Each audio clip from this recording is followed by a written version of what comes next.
Alors en tout cas, sachez que pour la première fois, et un peu pour vous, puisque vous l'aimez bien, c'est la première fois à la revue de presse, nous allons recevoir notre nouveau Premier ministre. C'est une grande première. Je crains le pire. Il a bien du mal à faire voter son budget. C'est très compliqué. À droite comme à gauche, tout le monde lui met des bâtons dans les roues, même dans son propre camp. C'est terrible. Voici donc, disais-je, pour la première fois à la revue de presse, le Premier ministre, Michel Barnier.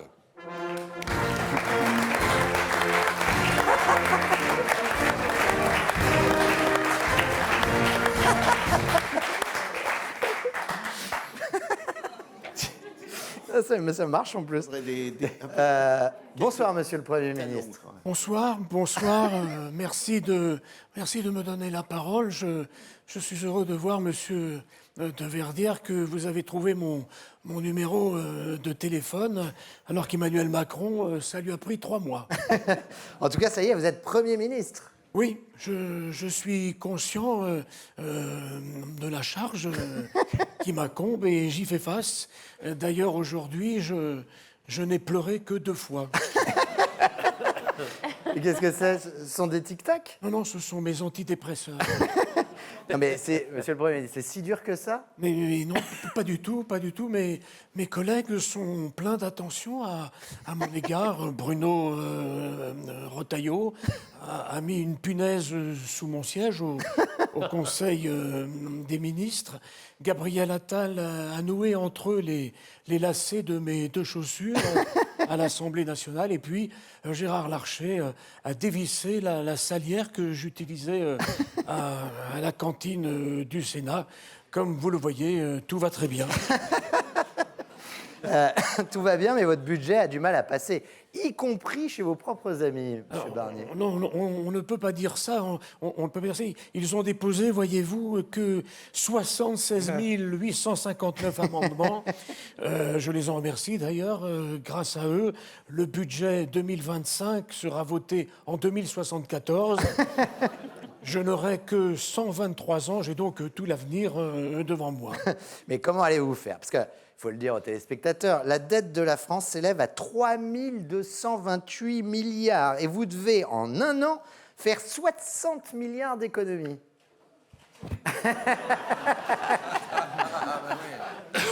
Eh bien, voyez-vous, c'est très simple. Je propose un budget d'équilibre. Pour faire plaisir à la gauche, je vais augmenter les impôts en les baissant. Et pour faire plaisir à la droite, je vais diminuer les dépenses sociales en les augmentant. Oui, ça va être bien.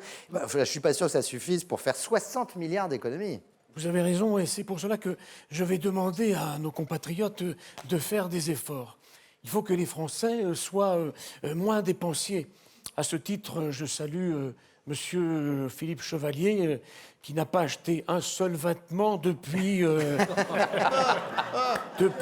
1976, avec une moyenne de 10 € la chemise, puisque grâce aux renseignements généraux, je sais que M. Chevalier se fournit à la foire fouille. Donc, si l'on compte 10 € la chemise et une chemise par an, eh bien, M. Chevalier a réalisé une économie de 480 €, que je retire donc des 3 228 milliards de notre dette. Et nous n'avons plus qu'une dette de 59 999 999 520 €. Voilà. Je ne suis pas sûr que ça suffise. Alors, certes, vous avez raison et j'écoute ce que vous me dites. Et le nombre, il faut l'ajouter et ne pas l'oublier, d'ajouter donc le nombre de bouteilles de shampoing économisées par M. Stott.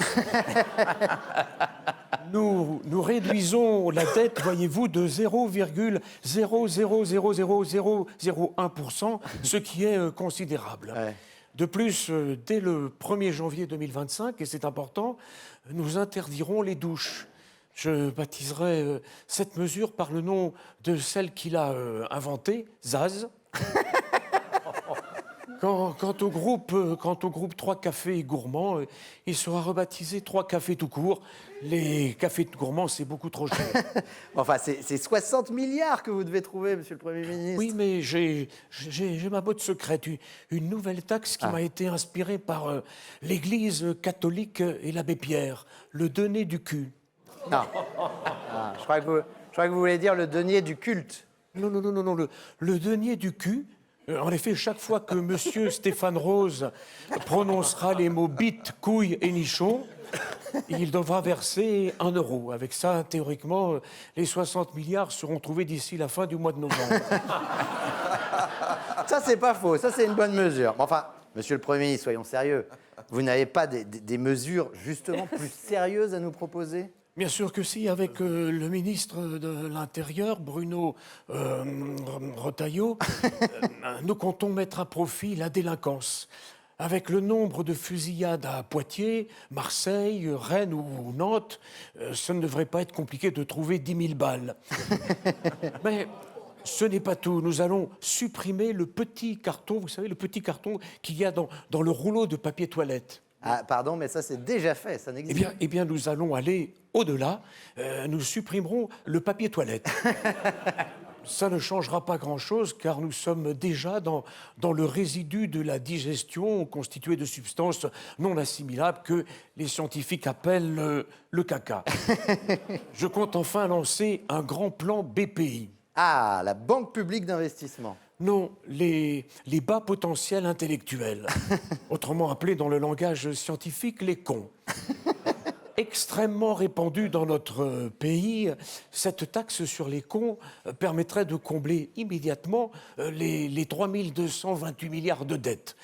Malheureusement, depuis la dissolution, les cons sont tellement nombreux à l'Assemblée nationale que cette mesure n'a aucune chance d'être adoptée. Voilà. Alors, mes chers compatriotes, pour conclure, sachez que j'ai ouvert une sorte de boîte à idées. Si vous en avez, vous pouvez venir les déposer au bar de l'Assemblée, que j'ai d'ailleurs rebaptisé le Barnier. Avant, on appelait ça le beau bar. Je vous y attends tous les jours. Vous me trouverez facilement. J'ai installé une poutre avec une corde et je suis debout juste en dessous sur un petit tabouret. Voilà. Mesdames et messieurs, je vous remercie de votre attention et je vous souhaite de tout cœur à vous aussi de réussir votre suicide.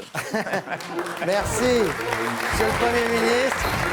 Michel Barnier. Michel Guidoni, que vous retrouvez dans Star d'un soir, d'Halil Vardar à la Comédie Saint-Martin. C'est quasiment tous les soirs, le dimanche également, le samedi, vendredi, jeudi. Star d'un soir, donc, à la Comédie Saint-Martin.